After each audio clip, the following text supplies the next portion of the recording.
Chairman Moran, Ranking Member Simpson, and distinguished committee members. It's an honor to be here and to have the opportunity to speak to you on behalf of local arts agencies in rural communities. And my name is Terri Aldrich. I am the Executive Director of the Minot Area Council of the Arts in Minot, North Dakota. And I've served in that capacity for the past 10 years, and I am here because I am passionate about the arts. Minot is the smallest community in the nation to have a full-scale symphony orchestra. We have an opera company. We have 5 dance companies. We have theater companies. We have a multitude of performing arts organizations and art galleries. And I know the positive impact that the arts have on the economy and on the quality of life in rural communities. So arts organizations truly help to build vibrant communities because they're good stewards of the funds that are entrusted to them. Minot is a community of approximately 36,000 people, and it is the geographic, the cultural, and the economic hub of the northwest quadrant of North Dakota. You think of that square, and we're located between 2 Native American reservations. There's Fort Berthold and Fort Totten. And then we are defined by vast space. So you can travel 100 miles in any direction from that hub of that quadrant. And for 100 miles, you won't come across another community of 15,000 people. And as you travel across that vast space, you will encounter very, very few vehicles, and you might go through a few communities of maybe 250 to 1,000 individuals, where the median income is about $26,348. So arts events in rural communities are generally accomplished without paid staff and with shockingly small budgets. Even the Minot Symphony Orchestra operates with just a part-time executive director.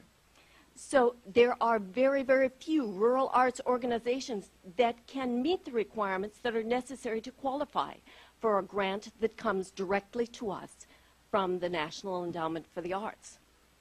However, the Minot Area Council of the Arts did receive a grant from the NEA 10 years ago.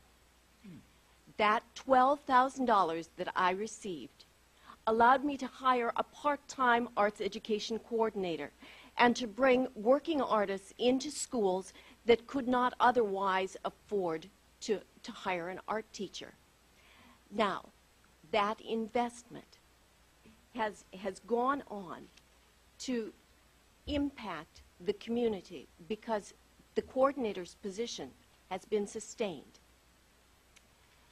The number of working artists continues because we continue to hire artists on a contract basis.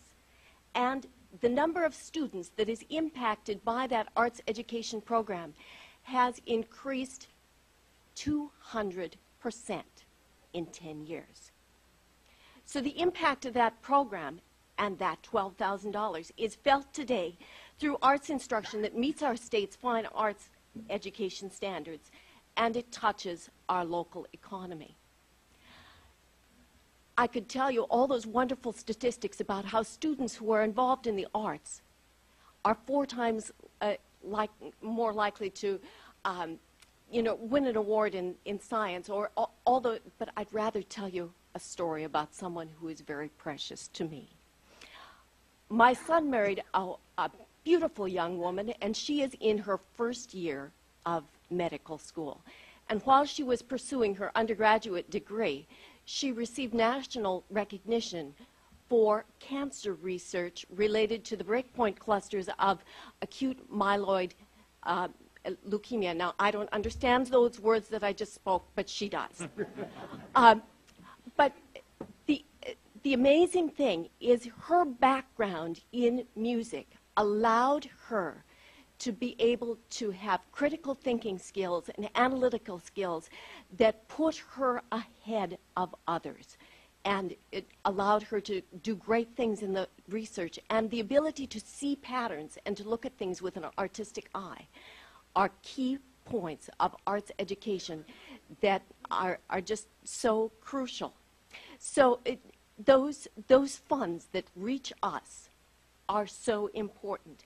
NEA funds reach rural arts organizations mainly through our state arts agency, and that's the North Dakota Council on the Arts. And there's about roughly 25% of the arts organizations that I represent that receive those funds. And our state arts agency is not just a bureaucratic cliche. They are comprised of a great staff, and they provide assistance not only to arts organizations but to schools and to individual artists, and they provide great assistance and advice. So the state agencies are a tremendous resource for our rural communities. And it was exciting to me as I began to think about the impact of the arts across rural communities and how those things touch our region.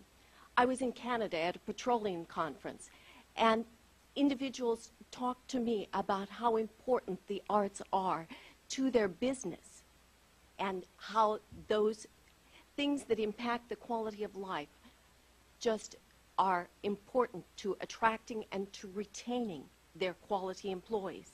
A development director in Garrison, North Dakota, a community of 1,700 people, told me that she could never have accomplished what she did without a vibrant, active arts council.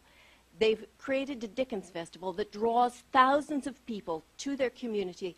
They've created a holiday destination that brings people into their community to shop in the stores, to patronize the restaurants, to attend performances. And so in that community, the arts have had a profound impact on what is North Dakota's #2 industry. That's tourism. And then in Stanley, North Dakota, a small group of people got together and they decided that they wanted to renovate a historic building, a church. It's become a tremendous arts and performance center. And while I was there at a standing room only performance, we began to talk about, have you ever had a whirl-a-whip? Do you know what a whirl-a-whip is? Well, we left the performance and we went to the local drugstore. We had a confection called a whirl-a-whip, and we went to the cafe, and it was the arts that drew the people to that tiny little community, but it was the downtown business that reaped the benefit. Arts organizations impact rural communities, and individual artists help to build communities in a myriad of ways.